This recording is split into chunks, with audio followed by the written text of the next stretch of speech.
just heard the best variety of hits of Magnum Radio 99.9.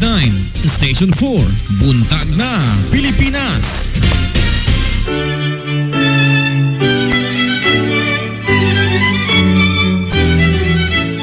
Bulahang adlaw Miyerkules kaninyong tanan mga igsuon. Gisaulog nato karong adlaw ang piyesta ni Santo Tomas, Apostol. Daygon og pasalamatan nato ang Ginoo sa gasa sa iyang pulong. Mga pulong nga naghatag kanato og bag-ong kadasig. Mga pulong nga nagbag-o sa atong huna-huna og kasing-kasing. Mga pulong nga nagpakita sa iyang grasya nga bisan pa diha sa atong kahinaan, kini mahimong okasyon aron ipadayag ang dako niyang gugma o grasya diha kanato. Kini si Sister Ameline Paglinawan sa Daughters of St. Paul. Atong pamalandungan ng Ebanghelyo sumala ni San Juan, uluhan 20, tudling 24 hangtod 29. Karon si Tomas mga napugduha nga gitawag og kaluha wa uban kanila sa pag-anha ni Jesus. Busang ubang mga tinun-an ni sugilon kaniya. Nakakita kami sa Ginoo. Apan giingnan niya sila. Gawas ko makakita ako sa agi sa mga lansang dito sa iyang mga kamot. Og ikabutang ko ang akong tudlo dito sa inagian sa mga lansang, og ikabutang ko ang akong kamot sa iyang kilid. Dili ako mutuo. 8 kaadlaw sa maniini didto na usab ang mga tinun-an sa sulod sa balay ug didto si Tomas uban kanila.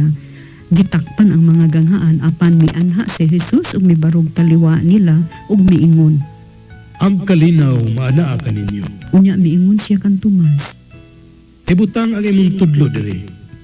Ug tan-awa ang ako mga kamot. Ug dad-ang ari ang imong kamot ug ibutang sa kong kilid. Ayaw nagduha-duha. Tuo na. Miingon si Tomas kaniya. Ginoo ko. Og Diyos ko. Miingon si Jesus kaniya. Nakatuo ka ba tungod kay nakakita ka kanako? Bulahan sila nga wa makakita apan nagtuo. Giya sa pamalandong gikan sa mag-ambahan kita. Ang ebanghelyo karong adlaw nagpakita sa dili hitupngang pagpadayag sa pagtuo nga nagsugo diha sa kawalay pagtuo ug pagduha-duha. Lain kining okasyon diin nagpaila si Jesus kung kinsa gayod siya. Duruha ka butang ang natataw ni ining maong ebanghelyo. Una, tataw kining nagpahayag nga si Jesus Dios. Ug ikaduha, hingpit kining miangkon nga ang Dios gugma. Si Tomas miangkon ug miila nga Dios si Jesus. Apan sa wala pa kining iyang personal nga pahayag gamit ang pulong akong. Si Tomas hingalan sa kondisyon aron siya motuo. Buot siyang makakita sa inagian sa lansang sa mga kamot ug sa pagtapion sa iyang mga tudlo sa samad sa kilid ni Jesus. Buot ba lang siyang makakita ug makahikap sa mga inagian sa lansang sa mga kamot ug sa samad sa kilid ni Jesus. O buot siyang makikita kang Jesus mismo aron mutuo siya tingali ang halawom nga pag-amgo sa gahom ug sa kahalangdon sa Dios nung gugma nga anaa diha kang Jesus. Tingali ang kasinatian sa maong gugma sa higayon nga mihikap siya sa mga inagian sa lansang ug sa samad sa kilid ni Jesus.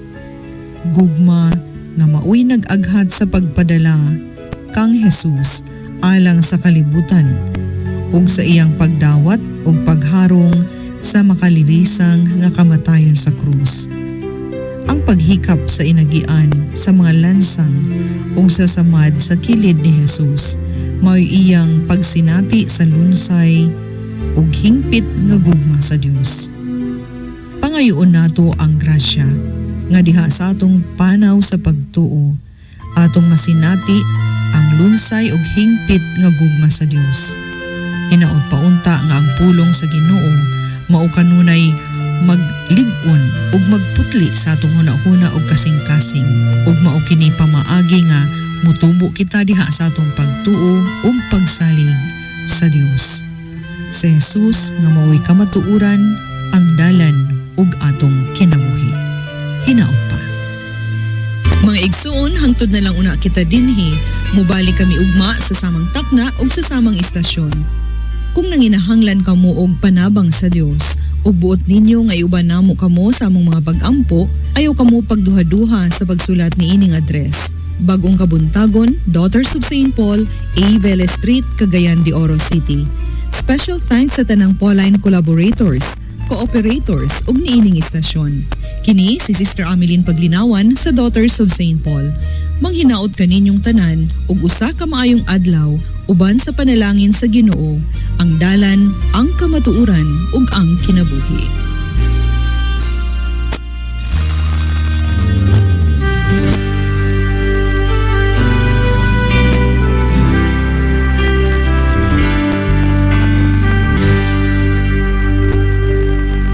Mga igsuon, aniya ang Philippine National Anthem. Bayang magiliw, perlas ng silanganan, alab ng puso, sa dibdib mo'y buhay. Lupang hinirang, duyan ka ng magiting, sa manlulupig, di ka pasisiin. Sa dagat at bundok, sa simoy at sa langit mong bughaw, may dilagang tula at awit sa paglayang minamahal.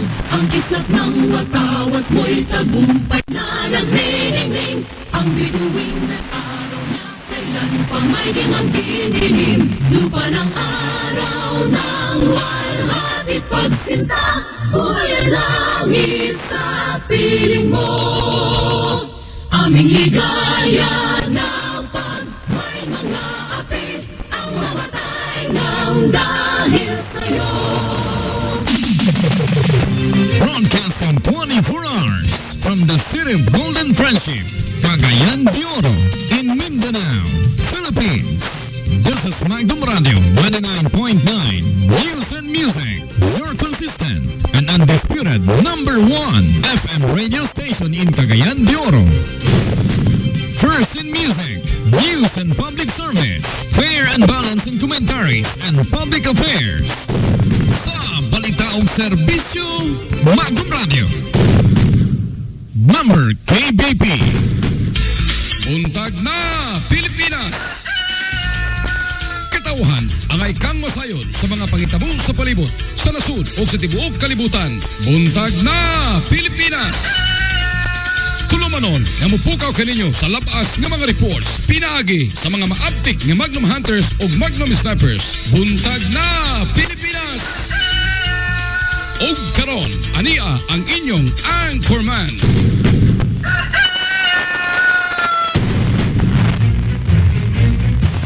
Buntag na Pilipinas!